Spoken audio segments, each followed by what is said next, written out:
Yes, hello. Magandang umaga po sa ating lahat, lalo-lalo na po sa mga tagapakinig po ng Bombo Radyo. Sa ngalan ho ng aming mahal na Mayor, Mayor Art Brian C. Celeste at ang aming Alaminos City Tourism Officer, Mr. Miguel Elisison, muli po isang magandang umaga po sa inyong lahat. Noong May 7 ho, nitong taon, nagkaroon po ng isang ocular inspection, the same time ay informal meeting together with tour operator, port agent na bumisita po sa siyudad ng Alaminos, particular po sa 100 Islands National Park, para mapag-usapan ho yung mga plano para po sa taong 2027 para ho sa pagdating ho ng cruise ship po sa siyudad ng Alaminos. Ito hindi lang po pang 2027, ito po hanggang pang 2028 po na usapan. Laki po ang tulong ng pagkakaroon ng isang cruise ship industry sa hindi lang ho para sa siyudad ng Alaminos, kundi po sa buong Pilipinas, dahil ito po yung nagbibigay po ng magandang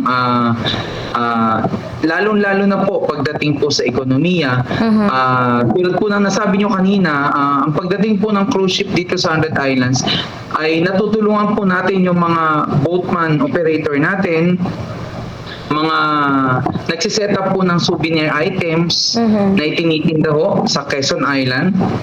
Ganon din po, kasama po sa souvenir items ay pinapakilala po namin, hindi lang po dito sa Alaminos, kundi po sa mga foreign tourists natin, yung pinagmamalaking isang produkto ng Alaminos, yung Ikawayan products mula sa 100 Islands Ikawayan Center. At ganun din po, natutulungan din po natin yung mga maliliit po natin o yung mga kasama natin sa industriya, tulad po ng mga tour guides, na kung saan yung mga tour guides, sila po yung ating mga ambassadress na nagkukwento kung paano nagsimula ang 100 Islands, paano siya nabuo, ano ba ang makikita sa 100 Islands, at kung paano pinangangalagaan ng syudad ang 100 Islands para sa susunod pang henerasyon. Ang pinaghahandaan po namin dyan, lalong-lalo, especially po yung kalinisan.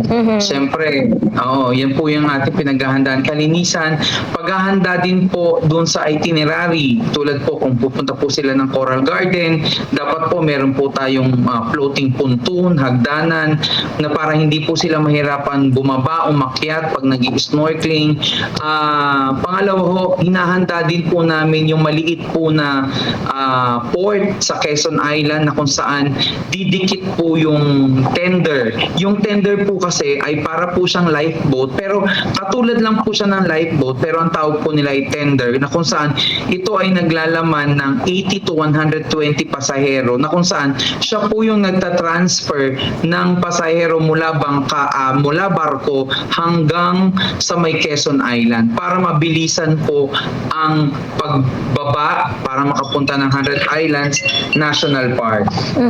Kung saan po sila pupunta, tama po ba yun po yun? Okay, regarding on that matter, isa rin po sa pinag-usapan din po namin nung sila po yung bumisita dito, bumisita po yung travel people, yung tour operator, at saka yung port agent, yung Walem Philippines, na pag-usapan po namin yung itinerary, magiging itinerary ng pasahero ng barko. Andyan yung panoramic tour or island tour na tinatawag natin. Bababa po sila sa Pilgrimage Island. Ano ba yung gagawin nila sa Pilgrimage Island? And then, isa pa po doon, chinecheck namin yung mga activities like nila, yung pagbisita sa Marcos Island for the cliff jumping. Ito ba'y pwedeng gawin ng ilang ng mga pasahero ng barko, ito ba'y magiging safe para sa kanila. Ganun din po yung sa snorkeling. activity. Yun po yung ilan sa mga itinerary na gagawin. Usually po kasi, ang itinerary po, island itinerary ng pasahero ng barko ay tumatagal ho ng 2 hanggang 3 oras lang. And then the rest, they can do swimming at Quezon Island, sunbathing, kaya nagbababa ng mga gamit ang barko for barbecue party.